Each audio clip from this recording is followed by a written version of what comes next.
March the 5th, 2024. Guys, in last night's video, I mentioned that the storm that was sweeping across the central U.S. and brought tornadoes up into Wisconsin last night, or tornado warnings. You guys let me know if anything was reported on the ground. But I said it would sweep through the southeast, and that's what we're dealing with now. You're looking at the radar out of Jackson, Mississippi, north of us. And we're just about to become into a severe thunderstorm warning in this Boeing effect right here in the middle of this. Now we're at 99% humidity. We got moisture pulling in off the Gulf of Mexico, and the temperature outside real feel is 69 degrees, and we're in March, so you're still getting cooler nights, warmer days. It hasn't quite gotten into spring yet, but we are seeing some places break records, especially in the Northeast, as far as warm temperatures for this time of the year. The weather's really screwed up, guys. The patterns are all off in the last 3 or 4 years. Some of it is a man trying to manipulate the weather for their means, or to make it rain or whatever. But anytime that you see cloud seeding, that's just a very mild form of what I'm talking about. There's only so much rain there, and what it will do is just cause droughts in other areas where the rain was going when it was forced out of the clouds at that point. But guys, this is more than likely could turn into some tornado problems, with severe thunderstorm warnings out now, guys. And again, this Boeing effect right here is indicating the speed involved with it. Now, notice this travels all the way up the Mississippi River, almost to Greenville, back over into Arkansas, and it's coming out of Louisiana now as far as the northern sections. But if you look in the bottom corner, just west of Baton Rouge, those storms are going to be pulling up towards the Macomb, Mississippi area, and all of this ending up over in Hattiesburg and Meridian. But we'll take a look also at Florida, because I mentioned that in the video last night also. Now, coming out of the Gulf Coast here, this radar, and I just want to point out something. I don't know if they've changed their radar systems, or more powerful or different or digital, whatever, but I'm starting to see a lot of what I call scalar rings. See that all over. And a lot of times when you see those, you'll see the moisture disappear within those scalar rings. And it happened to us last summer with the radar that's up between Jackson and Brandon, Mississippi. We would have storms coming in, and you start seeing the scalar effects, and we would get no rain. We went into a severe drought. It cost us, I think, so far about 60 big pine trees, some of them 75 feet high, had to be taken down here because of the pine beetles, to keep them from falling, crushing the house. Now, offshore, you can see south of Panama City, which is kind of in the center of your screen, headed down into Apalachicola. The storms are starting to pick up in intensity. And I figured they would, because they're remaining over this warmer water, and suddenly they're coming ashore. South of Tallahassee, you have a storm here. Let's go a little further south, and you can probably hear some of the puppies playing and fighting in the background, play fighting, but you know how they do. But here, guys, moving just a little further south, again, south of Panama City, these storms are producing stronger pop-ups. This was a marine warning in the orange right there that popped up. So this is going to be moving ashore. You've got to watch it. We'll move a little further south. And looking at this, you can see Tampa, Belle Glade down in there, Melbourne, Daytona Beach, Palm Coast. Daytona Beach and Palm Coast, Ocala, Orlando, you're probably in some clouds, but that's not very much moisture indicated in these blues and greens at this point. And it's back up into the Panhandle section of Florida. That could change throughout the day, so keep your eye on the weather. If you look, we still have the system spinning off the east coast right there, and it's throwing a good bit of moisture up along the northeast section. The rain that we're seeing here moving into Mississippi, you can see the bright white clouds here. That's your strongest storms, and moving over through Louisiana and into eastern Texas. All of this is moving north. Now, friends in Texas, let us know what's going on with the fires there. I get some reports that they've died down. I get another report that they are picking back up. Let's zoom in there for a moment. But before we do that, the West Coast, guys, you've got a lot of moisture still coming in. Check this out. And again, they're talking about the lakes being full. Lake Tahoe, other places, you got all the dams and reservoirs up in California. That is a blessing. Maybe the governors of the red states that control some of this will not let it all go out into the ocean. And maybe they will quit selling it to China. We'll just see about that, though. But let's look at Texas.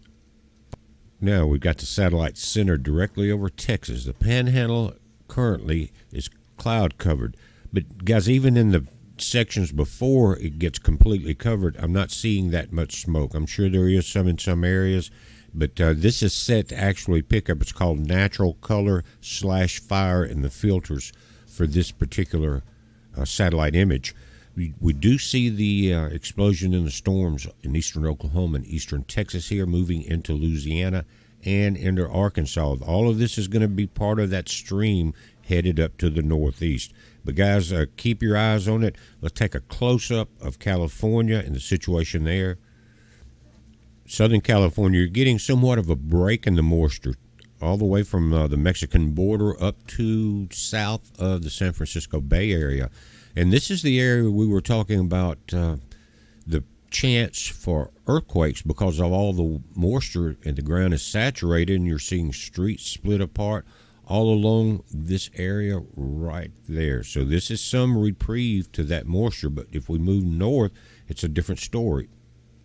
Now, Northern California, from central to the north part up into Oregon, Washington, you're still getting some inflow from the Pacific Ocean, this river of moisture they're talking about. But places like Oroville Dam and all, if someone's there, you have a current report, let us know. Are they still letting water out over the spillway? And this is the Lord's way of replenishing the planet. It's up to man to use it wisely. But guys, we're watching this. I've got another video, by the way, before I end this one, that I've been working on for a few weeks. Only a couple of people know about it, and I think it's going to be important information. It's kind of, in a way, groundbreaking when you put all the pieces of the puzzle together. And it may, in itself, when I get everything ready, I may get part of it up this afternoon. It's kind of long. It's in a PDF form right now with images. But there's answers that could lie within this. Like, why is the Vatican watching with an infrared telescope from a high elevation on Mount Graham over in New Mexico? By the way, it's an infrared stereo binocular telescope, very large, and they basically took Mount Graham away from the Native Americans in Arizona, Mount Graham up there, guys. The higher elevation helps because you have atmospheric distortion because of moisture in it. Now, the space-based telescopes don't have that problem. They have their own problems, but why is the Vatican watching something in infrared? By the way, guys, if you're not familiar with the infrared spectrum, it's not visible to the human eye. It's outside of that, depending on and it can be colder or hotter than the bandwidth inside our visible spectrum, kind of like the colors of the prism. Basically, is what it's breaking down. But there's a lot more than that. But that's the only part that's visible to us. Now, CERN is using some of the technology. The telescopes are using some of the technology. But guys, what are they looking for? Could there also be a planet out there that, and I've said I've seen no visible evidence of anything like that. I've seen a lot of pictures, but not one that I could say, I can just about identify every one that I've saw of what it really is. But I haven't seen anything at all that looked like a planet in our inner solar system. That's in the visible spectrum, right? Infrared is a different ball game, and when you get to far infrared, you're dropping in temperatures to the same temperature as outer space, the same temperature of the cryogenics inside the CERN super collider over in the Swiss-Franco border. What are they looking for? What are they trying to do? They're looking for something coming in, guys. I've got the PDF is very close to being finished. I may have enough of it to at least do a good part one. I think you'll find it very interesting. Again, it may answer some Planet X questions. It may answer some questions like the moon and the sun go dark. things like that, guys. But I don't want to spill the beans too much. I think it's going to be very good if I can get the time and keep my energy up throughout this afternoon. I can do it. What's happening with the doctors, guys, is I think I mentioned when they found the kidney stones, they did, not the kidney stones, the lesions on the kidneys.